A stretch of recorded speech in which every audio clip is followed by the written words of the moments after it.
اعوذ باللہ من الشیطان الرجیم بسم اللہ الرحمن الرحیم فلما رجعوا الی ابیہم، تو جب یہ پہنچے لوٹے اپنے والد کے پاس، حضرت یعقوب کے پاس، قالوا یا ابانا منع منا الکیل، انہوں نے کہا ابا جان ہم سے ایک پیمانہ روک لیا گیا ہے، ایک خاندان کا راشن جو ہے وہ روک لیا گیا ہے، فارسل معنا اخانا، تو اب آئندہ جو ہے آئندہ سال ہمارے ساتھ ہمارے بھائی کو بھیجیے، نقتل، تاکہ ہم اس کی بھرتی بھی لے آئیں، اس کا راشن بھی لے آئیں، وَإِنَّا لَهُ لَحَافِظُونَ، اور ہم اس کی پوری حفاظت کریں گے۔ قَالَ هَلْ آمَنُكُمْ عَلَيْهِ،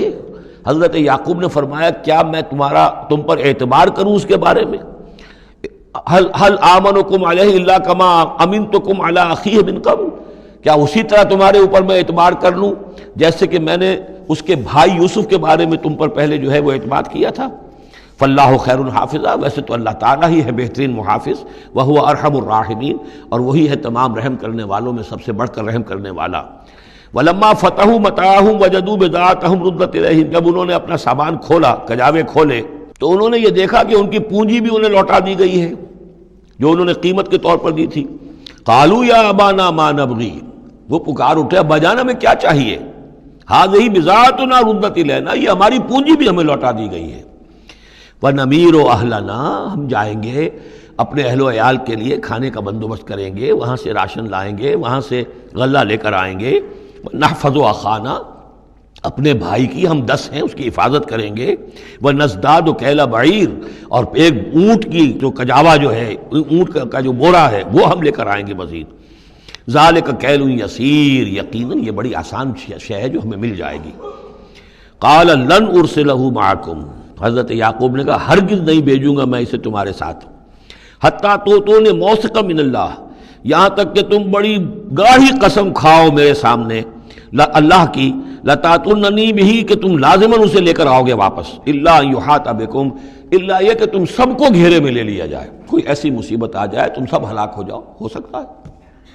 کہیں تم سب کو ہی پکڑ کے قید کر دیا جائے، وہ اور بات ہے، لیکن بصورت دیگر تمہیں اس کو لانا ہوگا واپس۔ فلما آتوہ موثقہم، تو اب جب انہوں نے اپنی قسم کھا لی اور دے دی اپنا عہد و قول و قرار، قال اللہ علی ما نقول وکیل، تو حضرت یعقوب نے فرمایا ٹھیک ہے، اب جو اللہ تعالیٰ جو کچھ ہم کہہ رہے ہیں، جو ہمارا قول و قرار ہوا ہے، اللہ تعالیٰ اس پر نگہبان ہے۔ وقال یا بنی، انہوں نے کہا میرے بیٹو، لا تدخلوا من باب واحد، دیکھنا وہاں جب داخل ہو تو کسی ایک دروازے سے داخل نہ ہونا، یعنی یہ لوگ دیکھیں گے 10-11 بھائی چلے آ رہے ہیں، تو اس سے یہ کہ لوگوں کے اندر جو ہے وہ کوئی حسد بھی پیدا ہو سکتی ہے، جس کو ہم کہتے ہیں کہ نظر بھی لگ سکتی ہے۔ لا تدخلوا من باب واحد وادخلوا من ابواب متفرقۃ، تم داخل ہونا متفرق دروازوں سے۔ وما اغنی عنکم من اللہ من شیء، اور دیکھو میں اللہ تعالیٰ کی طرف سے کوئی فیصلہ ہو، کوئی تمہارے لیے کوئی غضب کا معاملہ ہو اللہ کی طرف سے ہی، تو میں روک نہیں سکتا، میں منع نہیں کر سکتا، لیکن یہ کہ پھر بھی جو بھی اللہ تعالیٰ کی طرف سے ہم احتیاط کر سکتے ہوں اس کے اندر کوئی حرج نہیں ہے۔ وما اغنی عنکم من اللہ من شیء، میں نہیں بچا سکتا تمہیں اللہ تعالیٰ کی تقدیر سے یا اللہ کے فیصلے سے کچھ بھی۔ ان الحکم الا للہ، نہیں ہے اختیار مطلق مگر اللہ کا۔ علیہ توکلت، اسی پر میں نے توکل کیا ہے، وعلیہ فلیتوکل المتوکلون، اور اسی پر تمام توکل کرنے والوں کو لازماً توکل کرنا چاہیے۔ ولما دخلوا من حیث امرهم ابوهم، تو جب وہ داخل ہوئے جیسے کہ حکم دیا تھا ان کے والد نے داخل ہونے کا، ما كان یغنی عنهم من اللہ من شیء، یعقوب اللہ تعالیٰ کی کسی بھی فیصلے سے، اللہ تعالیٰ کی طرف سے آنے والے کسی بھی آزمائش یا مصیبت سے انہیں بچانے والا نہیں تھا، الا حاجۃ فی نفس یوسف قضاها، ہاں ایک خیال سا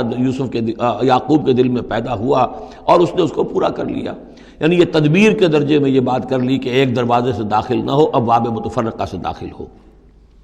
وَإِنَّهُ لَذُو عِلْمٍ لِمَا عَلَّمْنَاهُ، اور یقیناً وہ صاحب علم تھا یعقوب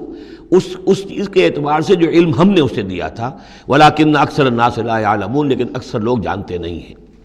وَلَمَّا دَخَلُوا عَلَىٰ يُوسُفَ، اب وہ حضرت یوسف کے ہاں پھر پیش ہو رہے ہیں۔ آوَىٰ إِلَيْهِ أَخَاهُ، اب انہوں نے اپنے بھائی کو بنیامین کو اپنے پاس بلا لیا۔ قَالَ إِنِّي أَنَا أَخُوكَ، اور خفیہ طور پر اس کو بتا بھی دیا، اپنی آئیڈینٹی ریویل کر دی، میں تمہارا بھائی ہوں، یوسف ہوں۔ فلا تبتئس بما كانوا يعملون، تو جو کچھ یہ لوگ یہ بڑے بھائی کرتے رہے ہیں اب اس کی طرف سے غمگین مت ہو، یعنی تمہارے اب دل اندر دور ہو چکے، سختی کے دن ختم ہو گئے، اب اللہ تعالیٰ نے مجھے جس مقام پر پہنچایا ہے اب تمہیں بھی مجھ تک پہنچا دیا ہے، لہذا اب کوئی رنج اور غم نہیں۔ فلما جہزہم بجہازہم، پھر اب دوبارہ جب ان کا سامان تیار کر دیا، بورے بھرے گئے، غلہ جو ہے بھر دیا گیا، جعل السقایۃ فی رحل اخیہ، تو حضرت یوسف علیہ السلام نے ایک پیالہ جو تھا، وہ یوں سمجھیے جام تھا سونے کا بنا ہوا جس میں کہ بادشاہ شراب پیتا تھا، جعل السقایۃ فی رحل اخیہ، تو پینے کا وہ پیالہ جو ہے وہ اپنے بھائی بنیامین کے بورے میں رکھ دیا۔ ثم اذن مؤذن، پھر ایک پکارنے والے نے پکار لگائی، ایتھا العیر، اے قافلے والو، انکم لسارقون، اب وہ چل پڑے ہیں، قافلہ چل پڑا، پیچھے سے آواز دے رہا ہے تم لوگ تو چور ہو۔ قالوا واقبلوا علیہم، انہوں نے کہا، پیچھے مڑ کر انہوں نے اس کی طرف رخ کیا ان لوگوں نے، ماذا تفقدون، تمہاری کیا چیز گم ہو گئی ہے؟ قالوا نفقد سؤال ملک، ہمیں نہیں مل رہا وہ بادشاہ کا جام، بادشاہ کا پیالہ، وَلِمَنْ جَاءَ بِهِ حِمْلُ بَعِيرٍ، اور جو بھی لے آئے گا اسے، اس کو ایک اونٹ کا کی جو ہے بوجھ، اتنا ایک اناج پھر اور دے دیا جائے گا، وَأَنَا بِهِ زَعِيمٌ، اور اس کا میں ذمہ دار ہوں۔ قالوا تاللہ لقد علمتم، اب انہوں نے کہا اب سچ بول رہے ہیں، اور اس میں ان میں جو لجاجت ہے، اس وقت آگے کچھ اور بات تھی، اب کچھ اور بات ہے۔ قالوا تاللہ لقد علمتم ما جئنا لنفسد فی الارض،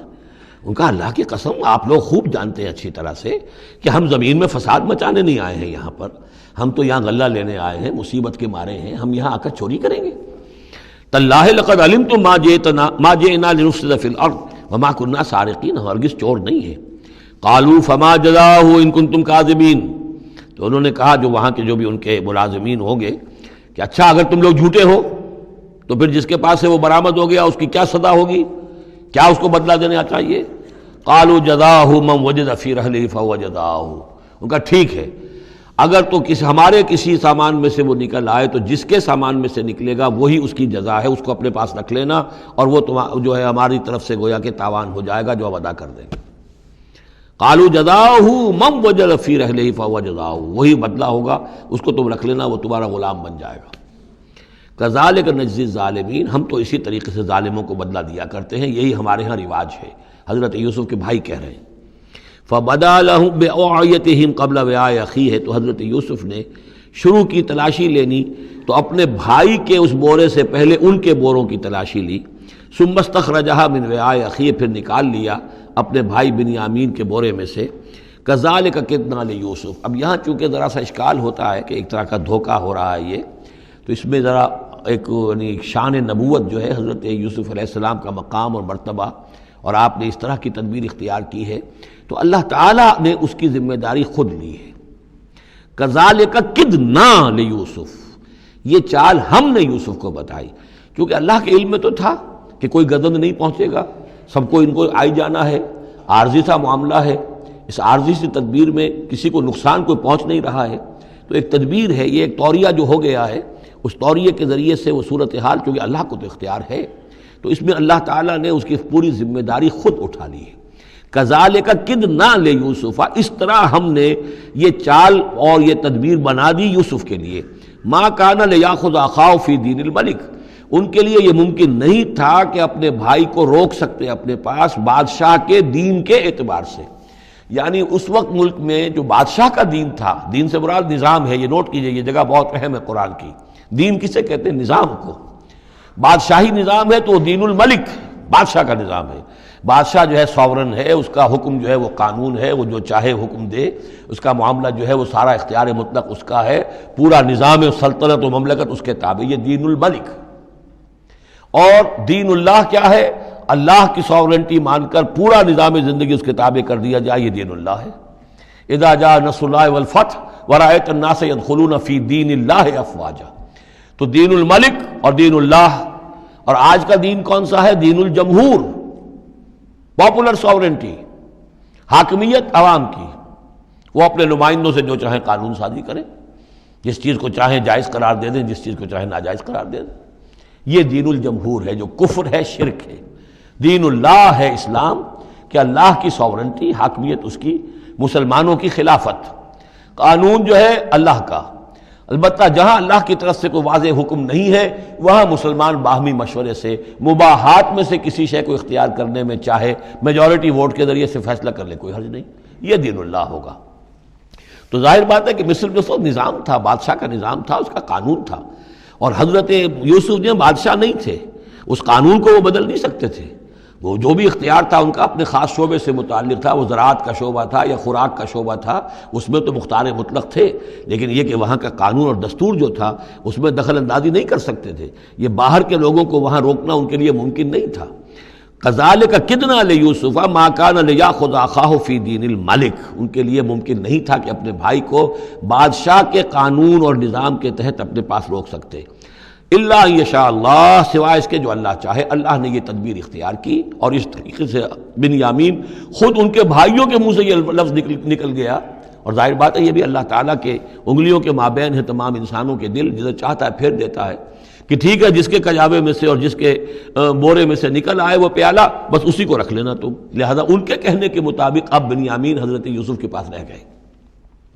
نرفع درجات من نشاء، ہم درجے بلند کرتے ہیں جن کے چاہتے ہیں، وفوق کل ذی علم علیم، اور ہر صاحب علم کے اوپر کوئی اور صاحب علم بھی ہے، یعنی علماء کے بھی درجات ہیں اور ایک سے ایک بڑھ کر علم رکھنے والے ہیں، اور پھر سب سے بڑا عالم وہ اللہ